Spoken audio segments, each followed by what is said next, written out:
బాలకృష్ణ గారు నందమూరి ఫ్యాన్స్‌కి సెప్టెంబర్‌లో ఒక సర్ప్రైజ్ ఉంటుందని అంటున్నారు. మన ప్రశాంత్ వర్మ డైరెక్షన్‌లో బాలకృష్ణ గారి అబ్బాయి హీరోగా సినిమా రాబోతుందంటున్నారు. అఫీషియల్‌గా అనౌన్స్ చేశారా? హ్మ్. అనౌన్స్ చేశారా? హ్మ్. ఎవరు చేశారు?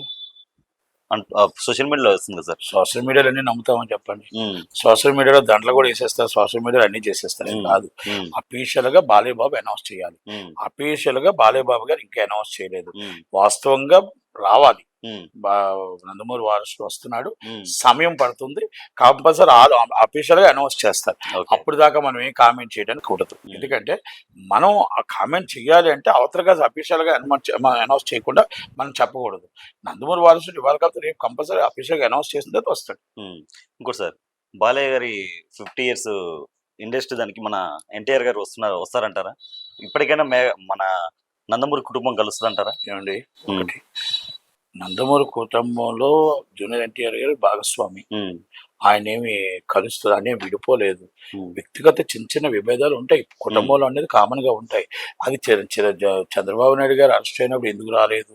ఎందుకు ఖండించలేదు? ఏం జరిగింది? ఏంటి అనేది మనకు తెలీదు గానీ, అది కొన్ని మరి దానికి సమాధానం మనం చెప్పడం కాదు. వాళ్ళంతా కూడా వాళ్ళ కుటుంబంలో చెప్పాల్సిన అవసరం ఉంటుంది. కనుక వాళ్ళ ఇంటర్నల్ విషయాలు ఉన్నాయి కాబట్టి కంపల్సరీ వస్తాడని ఆశిద్దాం. ఓకే. రావాలని కోరుకుందాం. కుటుంబం అంతా కలిసి ఉండాలని కోరుకుందాం. అన్ని సినిమాలు హిట్ అవ్వాలని కోరుకుందాం. బాలయ్య బాబు బాబాయిగా మన నందమూరి తారక రామారావు గారు, జానకిరామ్ గా మన కళ్యాణ్ రామ్ గారు, అలాగే అందరూ హరికృష్ణ గారి కుటుంబం అంతా కూడా రావాలి, ఉండాలనే కోరుకుందాం. కదా! అందరం కోరుకుందాం. జూనియర్ ఎన్టీఆర్ గారు అదే నందమూరి తారక రామారావు జూనియర్ ఎన్టీఆర్ గారు రావాలనే కోరుకుందాం. హ్మ్. కనుక అందరూ వచ్చి అందరూ కుటుంబం నందమూరి కుటుంబం కలిసి ఉండాలనే కోరుకుందాం. బాగుండాలనే కోరుకుందాం. ఆళ్ళ విభేదాలు చిన్న చిన్నవి ఉన్నా గూడా అన్నీ పక్కన పెట్టి వస్తే మంచిదనే ఆ రోజు గూడా నేను అరెస్ట్ అవును. అయినప్పుడు గూడా నేను రిక్వెస్ట్ చేసిందదే. అవును. ఈ రోజు గూడా నేనదే. నాకు జూనియర్ ఎన్టీఆర్ గారితో మంచి ర్యాపో ఉన్నా, అవును. బాలయ్య బాబుతో గారు ఉన్నా, అందరూ బాగుండాలని కోరుకుంటాం. అందరూ కలిసి ఉండాలని కోరుకుంటాం. 'పుష్ప 2' అసలు వస్తుందా? రాదా? అని చెప్పి ఎందుకంటే మళ్ళీ పోస్ట్‌పోన్ అంటున్నారు. ఇంతకుముందు డిసెంబర్ అన్నారు. ఇప్పుడు డిసెంబర్ నుంచి మళ్ళీ మార్చికెళ్ళిందట. అల్లు అర్జున్, సుకుమార్ మధ్యలో ఏమన్నా జరుగుతుందంటారా?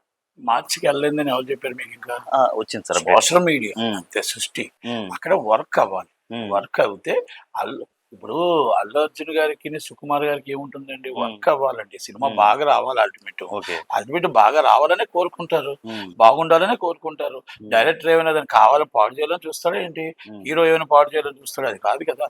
Work is important. వర్క్ అవుతున్న కొలది ఇంకా బాగా రావాలి, ఇంకా బాగా రావాలంటే ఎందుకంటే pan India first cinema super duper hit. హ్మ్. సెకండ్ సినిమా అంతకంటే ఎక్కువ ఎక్స్‌పెక్టేషన్ చేస్తారు కాబట్టి కొంచెం బాగుండాలని కోరుకుంటా. తప్పేం లేదు దాంట్లో. హ్మ్. కొంచెం డిలే అవుతుంది. కనుక డిసెంబర్‌కే వస్తదని అంటున్నారు. ఎందుకంటే ఇంకా ఆల్రెడీ ప్రొడ్యూసర్స్ అయితే ఏమి అనౌన్స్ చేయలేదు. హ్మ్. డిసెంబర్ 6 అంటున్నారు. హ్మ్. డిసెంబర్ 6కి రావడానికి అవకాశాలు ఎక్కువగా ఉన్నాయి. సార్ ఇంకోటి సార్, ఇప్పుడు పవన్ కళ్యాణ్ గారు డిప్యూటీ సీఎం అయిపోయినాక సినిమాలు మొత్తం ఆల్మోస్ట్ ఆగిపోయినాయి. 'అరెర' 'ఈగమల్ల' అయితేంది, నెక్స్ట్ 'వస్తాద్ భగత్ సింగ్' అయితేంది. ఓ 3, 4 సినిమాలు కంప్లీట్ చేయాల్సిన సినిమాలున్నాయి. చేస్తారా సార్ అసలిది? ఎందుకు చేయరండి? హ్మ్. సినిమాలన్నీ ఇప్పుడు ఆయన ఒక పంచాయతీరాజ్ శాఖ, అటవీ శాఖ మంత్రి. హ్మ్. Science and technology. ఆయన ఆటోమేటిక్‌గా ఒక బాధ్యత తీసుకున్నాడు. 5,00,00,000 పైచిలకు మన ఆంధ్రప్రదేశ్ ప్రజల కోసం ఆయన ఒక డిప్యూటీ సీఎం అయ్యాడు.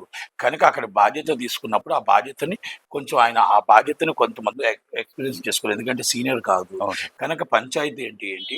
పంచాయతీలో గత 5 సంవత్సరాల పాలకులు ఏం మింగేశారు? అసలు ఏం దోచుకున్నారు? ఈ ఆఫీసర్లు ఏం దోచేశారు? ఏం దాచేశారు? అసలు ఆఫీసర్లు ఎలాగుంటారు? మన పంచాయతీ నుంచి ఎక్కడెక్కడ ఫండ్స్ వస్తాయి? ఎక్కడెక్కడ సెంట్రల్ గవర్నమెంట్ నుంచి ఏమొస్తాయి? స్టేట్ గవర్నమెంట్ నుంచి ఏమొస్తాయి? ప్రజల దగ్గర నుంచి మనకి ఏమొస్తాయి? ఎక్కడెక్కడి నుంచి ఏమొస్తాయి? ఈ మొత్తం టోటల్‌గా ఈ పనులన్నీ మనం ఎలాగా ఈ పన్నుల్ని మనం ఏ విధంగా వినియోగించాలి? ఎక్కడెక్కడ కాంట్రాక్ట్ బిల్స్ ఆగిపోయాయి? ఇయన్నీ కూడా మొత్తం టోటల్‌గా ప్రణాళిక ఈఓ అంటే ఏంటి? సర్పంచ్ అంటే ఏంటి? ఆ పంచాయతీలో మొత్తం ఉన్న పంచాయతీ సెక్రటరీలు, పంచాయతీ ప్రెసిడెంట్లు వీళ్ళందరూ అంటే ఏంటి? ఆళ్ళందరూ ఎంతమంది దోచుకున్నారు? ఎంతమంది ఆ పంచాయతీ యాక్ట్ ప్రకారం మనకి ఎంత డబ్బు రావాలి నెలకి? మనకెందుకు తక్కువొస్తుంది? మన సెంట్రల్ గవర్నమెంట్ వచ్చిన ఫండింగ్ ఎక్కడికెళ్ళిపోయింది? మన కాంట్రాక్ట్‌లకు ఎందుకు బిల్లులు చెల్లించలేకపోయాం? ఈరోజు బ్లీచింగ్ పౌడర్ కొనటానికి కూడా డబ్బులు లేకుండా అయిపోయింది. ఫినాయిల్ కొనటానికి కూడా డబ్బులు లేకుండా అయిపోయింది. ఏంటి ఈ కారణాలు అనేది ఆయన మొత్తం ప్రక్షాళన చేస్తున్నాడు. ఆ ప్రక్షాళన చేసిన తర్వాత ఒక అటవీది అటవీ శాఖ మంత్రిగా అసలు ఏనుగు దంతాలు కూడా దోచుకున్నారు. హ్మ్. అసలు ఏనుగులు లేకుండా పోయాయి. అసలు పులులు బయటకి మొత్తం టోటల్ జనారణ్యంలోకి మొన్న పులులొస్తున్నాయి. ఎర్రచందనం ఎర్రచందనం అనేది మొత్తం దోచుకున్నారు, మొత్తం కొట్టేశారు. ఆ కొట్టేయడం వల్ల పులులకి నీరు లేక, ఈ మొత్తం జనాల ఆకలితో నీళ్ళు లేక, మొత్తం అన్ని చేయడం వల్ల పులులు కూడా మొత్తం జనారణ్యంలోకి వచ్చేస్తున్నాయి. ఈ జనారణ్యంలోకి వచ్చేస్తుంటే ఈ బకాసులు, ఈ ఏదైతే స్మగ్లర్స్ ఉన్నారో, ఈ స్మగ్లర్స్ ఎక్కడికి వెళ్తున్నారు? కొన్ని వేల కోట్లు మన రాష్ట్రానికి నష్టం వస్తుంది. ఈ స్మగ్లర్ని ఎలా పట్టాలి? అలాగే ఈ మొత్తం టోటల్ గంధం చెక్ స్మగ్లర్ అంతర్జాతీయ ఉన్నారు, వాళ్ళందరినీ ఆ ముఠాని ఎలా పట్టుకోవాలి? ఏ విధంగా మనం మొత్తం టోటల్గా ఆ అడవిని ఎలా కాపాడుకోవాలి? అడవులు లేకపోతే మన రాష్ట్రాలు ఉండవు, అడవులు కంపల్సరీ ఉండాలి. జంతు సంరక్షణ కోసం మనం ఏ విధంగా కాపాడాలి? ఏ విధంగా చట్టాలు తీసుకొస్తే బాగుంటుంది? ఏ విధంగా ఈ భూబకాసుల్ని, ఈ వైసీపీ భూబకాసుల్ని పట్టుకోవాలి?